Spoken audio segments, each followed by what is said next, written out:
Laurie and Dave from Restorative Solutions in North Yorkshire. So I'll be speaking to Dave today about his experiences, and we've got a few questions from social media about the service.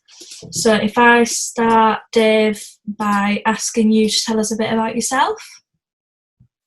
Yeah, I'm Dave Pascoe. I served with Lancashire Police for 27 years and I retired from the force last June.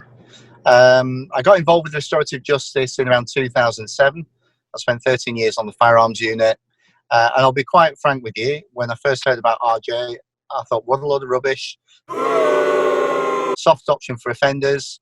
I didn't really get it at all. So I went on a level 1 course, which was 1 day. There was a free meal, so that was good. And then I came away and dismissed it. And then I was told, you're going on level 2, which was a 2-day course. So I went on that and I thought, oh, well, there's free food, so we'll go again. But the trainer actually gave examples of how it fit within policing. And he must have said something right, because it stuck with me. My first RJ intervention was a neighbour dispute that had gone on for about 7 years that I inherited. And the process just worked amazingly. I was so impressed with the outcomes that it got for us. And the fact it resolved the issues literally overnight. There was about 700 logs over that period of time to the police. And afterwards, prior to me retiring in 2019, there was one. And that was a report of suspicious activity in the area. So it was really good. And that started the ball for me into the restorative justice world. Because once you get the bug, you're hooked. And you just want to do more, because you can really see the benefits. Mainly for victims, but you'd be surprised how many offenders really benefit from this process.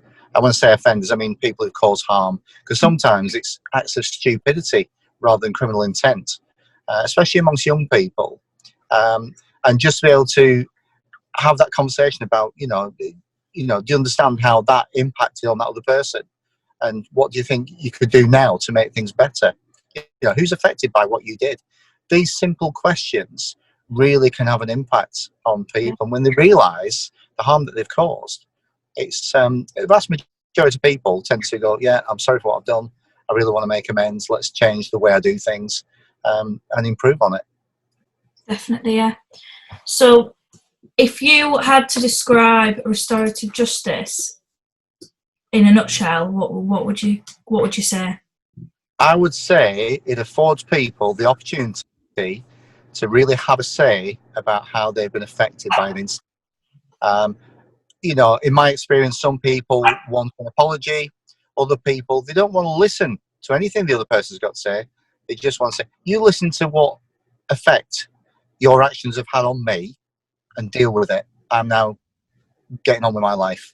And that's why when I retired from the force, I was given the opportunity to work with Restorative Solutions in North Yorkshire.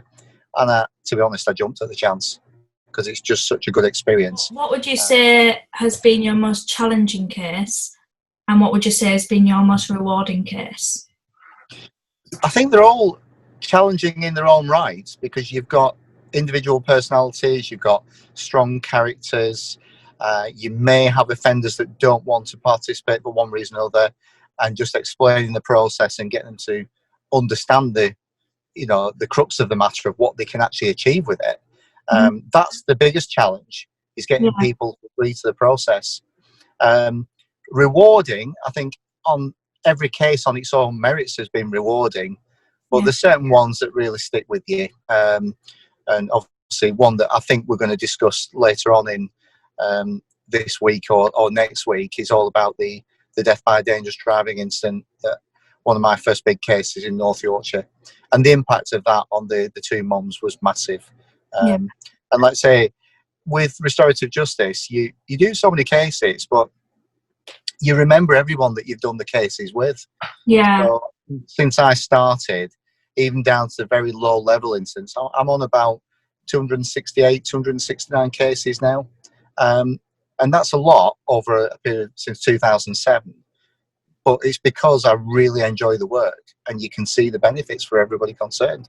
So why would we not do this process? What impact does restorative justice have on you as a facilitator? I think when you start the preparation process, and you can clearly see there's some remorse from an offender or a harmer, and you know full well that having the victim or the harmed person hear that firsthand is really going to make a difference. And I think that is the effect on us, where we look and go, this is really going to go well. And you just want to get it to conference as soon as you can, in, you know, providing that all the prep's been done, risk assessments have been done, it's a safe environment, and it's to the benefit of everyone concerned. But yeah, I think the biggest impact is seeing the emotion in people. I've sat in Preston Prison with a prison officer, and the people involved, we're looking down anywhere but at them to avoid seeing the tears rolling down my face while we're delivering the interventions. Yeah, I think when you're preparing victims and offenders for it, you recognise how much it's needed, don't you? So absolutely, it makes you worry about all them people that aren't taking up the opportunity. If somebody didn't believe in the process, what would you say? I would say do your research, take a look at it, go online and look at the impact it's had on other people. There's numerous case studies out there. There's numerous YouTube videos of people, both victim and offender, that have gone through this process. There's people who it's been life-changing, so much so that they've set up their own charities to deliver interventions towards, you know, harmed and harmers, to get the message across. So do the research, take a look at it and go, right, who's been affected? Me. How have I been affected? You know, and in what way? What do I need to improve the situation that I'm currently in? And can RJ offer that? And if it is, give it a go. What have you got to lose? I'd be really interested to generally hear more about what you do, who you work with, and the advantages and disadvantages of restorative justice. We work with anyone, any crime, be it from low level, minor assaults right up to murder, manslaughter cases, lots of cases around the Road Traffic Act. What I would say is it's a process for victims and offenders, but predominantly victim-led. We also do domestic violence and sexual abuse cases, but the referrals have to come from the victim so that we don't re-victimise people through this process. The advantages is questions that you have hopefully being answered, the opportunity to face the person directly in a safe environment, or indirectly via letters or even a shuttle mediation, where we'll run between two separate rooms or obtain details over separate days and able to pass the information on. So questions answered, you know, being able to say what you want to say, getting closure to the incident itself, being able to move forward in life and go, you know, I've done this now. They can live with what I've told them, or I've had a conversation, I feel much better, I've got an apology, and I feel comfortable in moving on, you know, be it they live in the same proximity. Disadvantages, sometimes we do have people that decline the process. So a victim of crime or a harmed person may say, I really want to do this, and unfortunately, for whatever reason, that other person isn't ready. I never say never, because you never know when their circumstances change. It may well be the time to say, you know what, I really wish I'd done that now. And if they make contact, we'd reopen the case and revisit it. Yeah, definitely. And I think in terms of the advantages, especially one word that we heard earlier today from someone that we'd worked with was the word empowerment. And I think that's massive if a victim can feel empowered from the process. Yeah. I mean, I dealt a lady who's now a good friend of mine, and I'm not going to mention her name because if she sees this, she'll know exactly that I'm talking about her. But she said it was like a healing process. She felt healed. She had the opportunity to answer the questions, understand a little bit more about that other person and why they did what they did. And as a result of that, I know that family have said, we've had a Christmas card off our favourite ex-burglar. You know, so it shows people can change. It's not for everyone. It's not a catch-all or a fix-all. You know, we're not miracle workers. But what it is, it's about bringing people together in a safe environment to have that conversation of, why did you do that? Do you understand how that affected me? And what can we do to be able to move this forward? Definitely, yeah. do all parties have to agree to this? It's a voluntary process, and all parties have to agree. Nobody can force people to do it, and they're free to withdraw from it at any time. And I think that's why it's so successful, because people are there because they want to be there. How do you get into this field of work? I had this question a few times. So obviously you got into it mainly through the police, didn't you? Yeah. But then when you think of our service in North Yorkshire and the other counties that Restorative Solutions have, we have a bank of volunteers. So that's a good way of getting involved, is look at your service provider. Are they taking volunteers? If they are, the likelihood is that they'll take you on board, provided you're suitable, you've got the right sort of aptitude and skill set. Your training is provided by the service provider, and then away you go, working with lead practitioners, gaining from their experience, and hopefully eventually being allowed to take cases on your own. So how are you finding the impact of COVID-19 on your work? We've worked right through. As practitioners, we work from home. I'm fortunate to have a nice little office at home with a desk and a chair. I make contact with people. Prior to COVID-19, I was going out and visiting victims and offenders and then setting up conferences. COVID-19 meant that in the March lockdown, we were stuck at home, but we found that Zoom and Teams and other sort of electronic processes and applications we can use have benefited from those conversations and kept them going. Some cases have been unfortunately on hold because prisons aren't allowing us access to legal visits. So it's been a bit difficult on that sense of progressing cases. But we're still having contact with people who've gone through the court process, phoning them up, saying, you know, this is the service that's available. We still want to progress things, but obviously we're on a bit of a go slow now because of the pandemic. However, once those ease, we can then progress. So much so that obviously in between lockdown, I picked up this paramedic case, and we're going to do the conference this evening. Definitely, and it kind of follows on to the next little bit, which is, do you still feel like you can provide the service to everyone, or do you worry that you're missing a group of people who aren't as good with technology to use virtual facilities?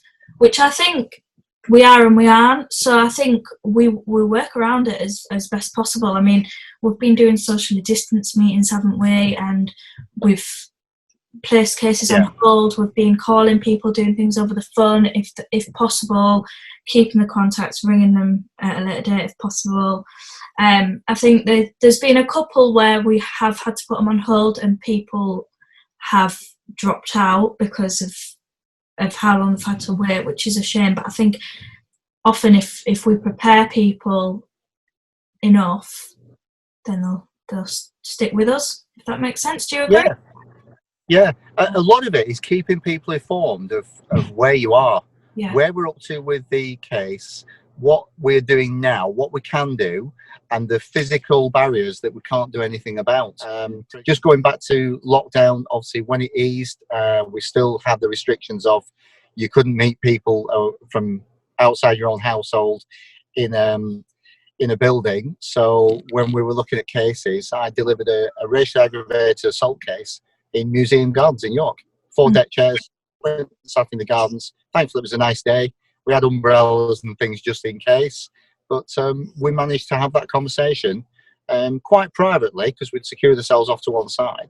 And people who participated got the benefits of that. What is a good example of a positive case and a not so positive case? So this question was trying to capture like the reality of restorative justice.